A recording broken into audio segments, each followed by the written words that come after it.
The rise and fall of Horus Lupercal, the Emperor's favoured son, the Warmaster, and the Arch-Traitor. There was a time long before the galaxy knew him as the Arch-Traitor, when the name Horus Lupercal was spoken with pride, when his victories were celebrated, when his warriors followed him without hesitation, when his brothers looked upon him not as an enemy, but as one of their own. And when the Emperor of Mankind looked upon Horus, he did not see the monster history would remember. He saw only his son. Horus was one of 20 sons created in secret deep beneath the surface of Terra. They were born to become generals, lead armies, and to conquer worlds, and to reunite humanity beneath the banner of the Emperor. But before they could fulfill their purpose, they were scattered, cast across the galaxy, each one landing upon a different world, each one shaped by the people who found them. And among those worlds was Cthonia, a brutal place where survival belonged to those who were strong enough to take it. There Horus learned to survive. He learned how to fight, but more importantly, he learned how to lead. When the Emperor finally found his lost son, he discovered something extraordinary. Horus was not merely powerful, he was charismatic, he understood men, and he understood war. He also possessed the rare ability to make those around him believe that following him was their only choice. The Emperor had found his son, and for many years, father and son would conquer the galaxy together. World after world fell before them, civilizations were brought into compliance, humanity was reunited, the Great Crusade marched ever onward. Horus became one of the greatest commanders mankind had ever known. Then came the day when the Emperor placed the entire crusade into his son's hands. Horus became Warmaster. It should have been the beginning of his greatest triumph. Instead, it became the beginning of his fall. Because somewhere in the darkness, there were beings who had waited for him. They did not hate Horus. They did not fear him. They wanted him. And they understood something that Horus did not. The fastest way to destroy an empire is sometimes to turn its greatest hero against it. Galaxy before Horus. Before there was an Imperium, there was humanity spread across countless worlds, building cities beneath alien suns, reaching ever further into the darkness between stars. Humanity had once possessed wonders beyond imagination. Technology flourished, worlds traded with another, ships crossed the void, and mankind looked towards the future, believing that perhaps the stars belonged to them. But humanity had made one mistake. It believed the universe was empty. It was not. Beyond the physical universe lay the warp, a realm of impossible distances, a realm without laws that governed reality, and within it, something listened. The warp was shaped by thought, by emotion, by the dreams and nightmares of sentient beings. Every act of hatred, every act of love, every moment of fear, desire, murder, and every act of violence. They all left their mark, and over the ages, those marks became something more. Humanity did not yet understand what waited within the warp, but eventually it would learn, and it would learn far too late. Then came the fall of the Eldar. An ancient civilization consumed by its own excess, their destruction tore open the fabric of reality. The Eye of Terror was born. Warp storms spread across the galaxy, human worlds were isolated, travel became almost impossible. Communication collapsed, and the civilization mankind had built began to crumble. This became known as the Age of Strife, and Terra was no exception. The world descended into violence, techno-barbarian kingdoms fought for supremacy, weapons of unimaginable destruction were unleashed, humanity stood upon the edge of extinction. And then the Emperor rose. He conquered Terra, he defeated worlds, he defeated warlords, he united humanity's homeworld, and he looked beyond the horizon, the Emperor had a vision. Humanity would be reunited, the stars would be reclaimed, and mankind would rise again. But to accomplish that, he would need an army, not merely soldiers, not merely generals. He would need sons. And so, beneath the mountains of terror, the Emperor began the greatest experiment in human history. 20 sons would be created, 20 Primarchs, and one of them would one day become the greatest threat the Emperor had ever faced. The 20 sons. The Primarchs were unlike anything humanity had created before. They were giants, warriors, strategists, leaders. Each carried a portion of the Emperor's genetic legacy. Each possessed abilities far beyond those of ordinary human beings. They were intended to lead the Legionaries Astartes, and together they would conquer the galaxy. The Warp had other plans. Before the Primarchs could be raised, something happened. Their incubation chambers were scattered across the galaxy. 20 infant sons thrown into 20 unknown worlds. The Emperor lost his children, but the children survived, and each would change the sun and the world that they landed upon. One would become a king, another a slave, another a prisoner, another a revolutionary, and another a warlord. And one would grow up among the brutal gangs of Cthonia. His name was Horus, and although the Emperor had lost him, the galaxy had not. Cthonia was not a gentle world. It was a place where survival was earned. The young Horus grew amongst gangs and criminals. He learned the language of violence. But there was something else he learned: people. Horus could read them. He knew when to threaten, when to persuade, when to fight, and when to simply smile and let another man believe he had won. Even before he knew who he truly was, Horus was already becoming a leader. Then one day the Emperor came. Horus stood before the being who had created him, and for the first time, father met son. The Emperor saw his creation, but Horus saw something else. He saw a father.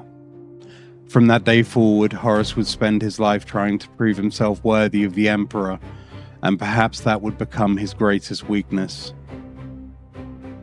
The Lunar Wolves were Horus's legion, and under him they became legendary. They were fast, aggressive, and disciplined, utterly loyal to their Primarch. Horus fought alongside them, he ate with them, spoke with them, shared their victories, and mourned their dead. To his warriors, Horus was more than their commander. He was their father, and among those warriors were men who would become important to the story of the heresy. Ezekiel Abaddon, Tarek Torgadon, Garviel Loken. Horus surrounded himself with warriors who could speak honestly to him. They became the Mournival, his advisors, his companions, his brothers in all but blood. None of them could know that one day they would have to choose between the Emperor and the man they loved. For now, there was only victory. The crusade continued, and Horus marched at the head of it. Imagine the galaxy as it appeared to Horus. Everywhere humanity was waiting. Some worlds welcomed the Imperium, others resisted. Some had forgotten terror completely, others had built their own civilizations, and Horus was sent back to bring them all in. Sometimes he conquered, sometimes he negotiated, sometimes he simply appeared before a ruler and offered a choice: compliance or war. Horus understood something important. Victory did not always mean destroying your enemy. Sometimes victory meant convincing your enemy that surrender was his own idea. That ability made Horus invaluable. He could fight, command, negotiate, and he could also inspire, and with every victory, his reputation grew. The Emperor had many sons, but Horus was becoming something different. He was becoming the brother the others always looked toward. The son the Emperor trusted. and eventually the man who would condemn them all. Then came the announcement the Emperor would leave the Great Crusade, he would return to Terra, and someone else would lead humanity's armies. Horus. The title was Warmaster. It meant Horus would command the crusade in the Emperor's absence. For Horus, it was the greatest honor imaginable. His father trusted him. His brothers would follow him. The galaxy was his responsibility. But there was something Horus did not know. The Emperor was not returning to Terra simply to rest. He had another plan, a secret plan, a project that could change humanity forever, and he told Horus almost nothing about it. The Emperor believed secrecy would protect humanity. Horus saw only one thing. His father had left, and he had not explained why. At first, Horus accepted the Emperor's decision. He continued the crusade, but slowly something changed. He began to wonder why the Emperor had abandoned the front lines, why Terra was suddenly so important, why the Primarchs kept in the dark, and why Horus expected to lead while his father kept secrets. The questions were small, almost harmless, but doubt is rarely dangerous when it first appears. It becomes dangerous when someone else begins answering those questions for you. And somewhere within the galaxy, someone was preparing to do exactly that. Lorgar Aurelian had always been different. Where Horus believed in brotherhood, Lorgar believed in faith. He needed something to worship, something greater than humanity. He believed that something was the Emperor. The Emperor did not want worship. He wanted obedience. And when the word-bearers built Monarchia, a city dedicated to the worship of their father, the Emperor destroyed it. Lorgar was humiliated, his legion was forced to kneel. His life's work was declared a mistake, and Lorgar began searching for another truth.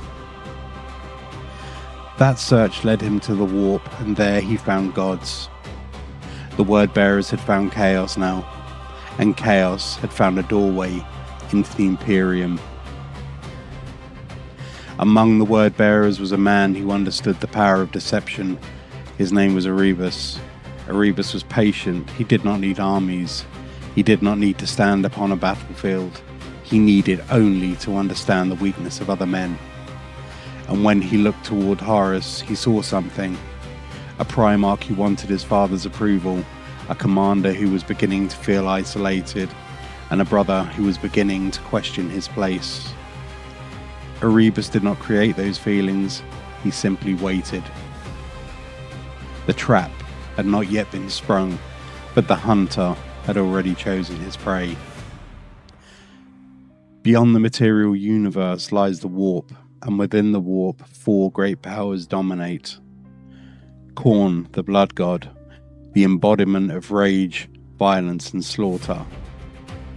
Tzeentch, the changer of ways, the master of schemes, knowledge, ambition, and change.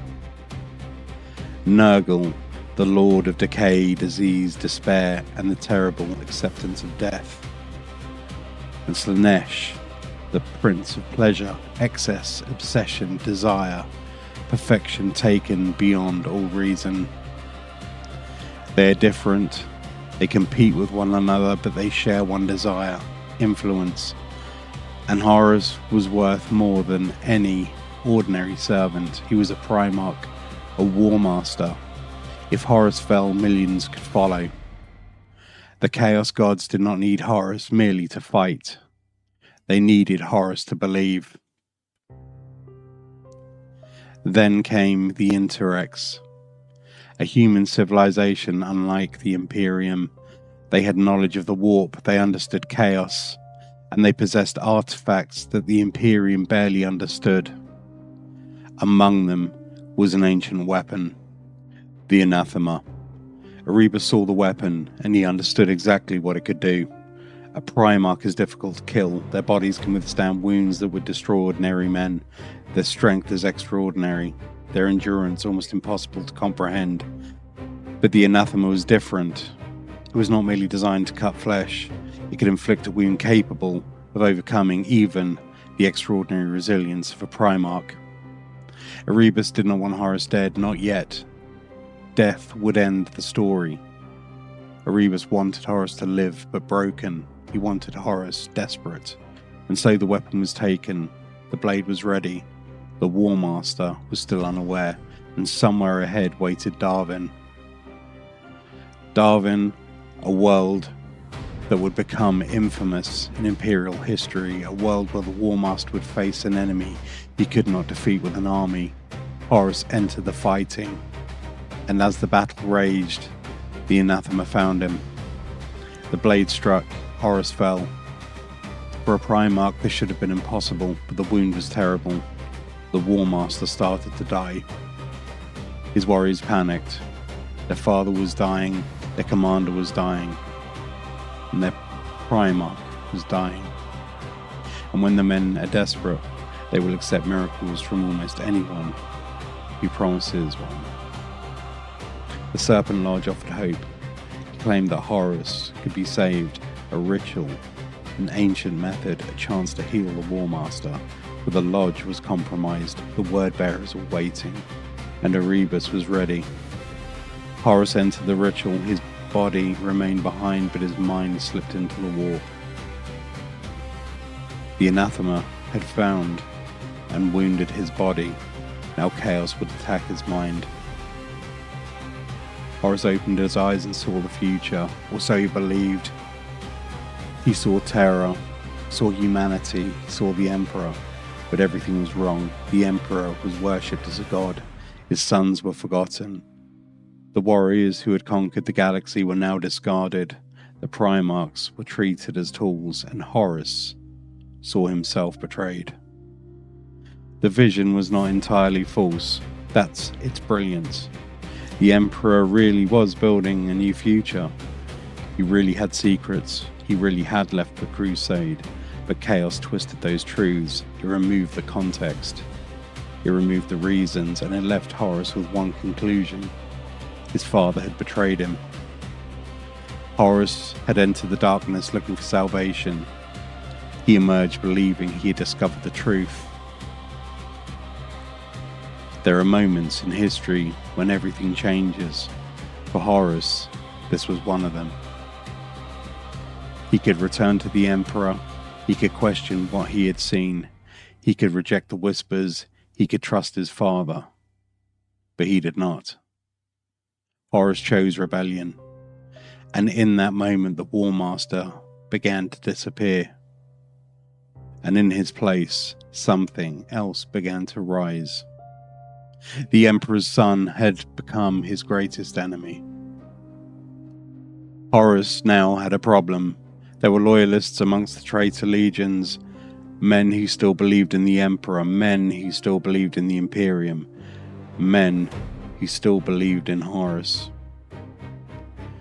So Horus made a terrible decision. He would destroy them. He would assault his own loyalists on Isfahan III, and then watched it burn.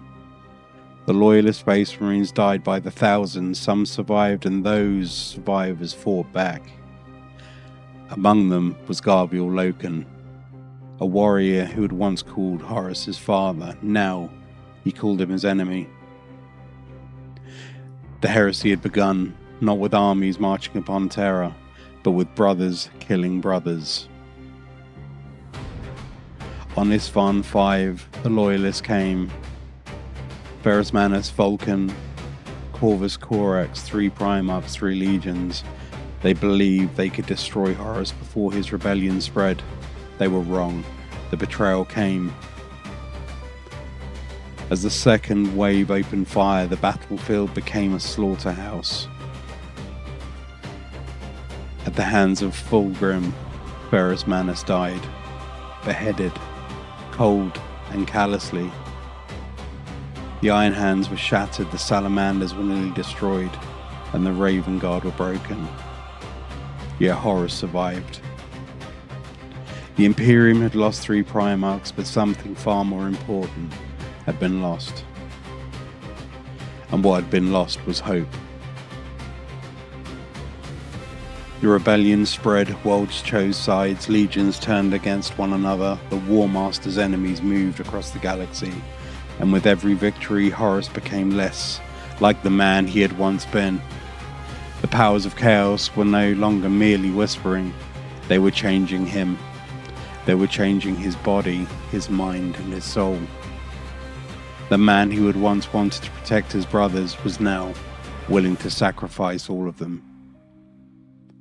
Horus had once wanted to become worthy of his father, now he just wanted to destroy him. Years of war followed, the galaxy was consumed, and the Loyalists fought wherever they could. The traitors advanced. The Emperor remained on Terra, and slowly Horus came closer. The Warmaster's fleet entered the solar system, Terra waited. Dawn prepped the defences, the Custodes stood ready. The Imperial fists manned the walls, and somewhere within the palace, the Emperor waited for his son. Father and son had spent a lifetime fighting beside one another. Now they would fight against one another. The traitors came for their assault, and the walls of the palace shook. Titans marched, ships burned, millions died. The Imperial Palace became a battlefield, and Horus waited aboard the vengeful spirit. He had come for the Emperor, but before that final battle, there was one last brother. Sanguinius knew he was going to die. Perhaps he had known for a long time, but the angel had never been afraid of death. He faced Horus, brother against brother, angel against Warmaster, loyalist against traitor. The battle was brutal, the battle was terrible, and eventually Sanguinius fell. Horus had killed his brother, and now there was only one man left who could stop him. The Emperor entered the vengeful spirit, and he walked into the darkness, and there he found his son.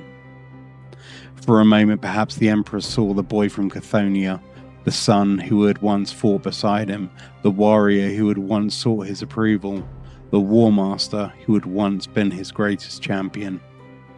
But that son was gone. What stood before him was the champion of chaos. Father fought son, creator fought creation, and the Emperor finally defeated Horus. Horus Lupercal had now died.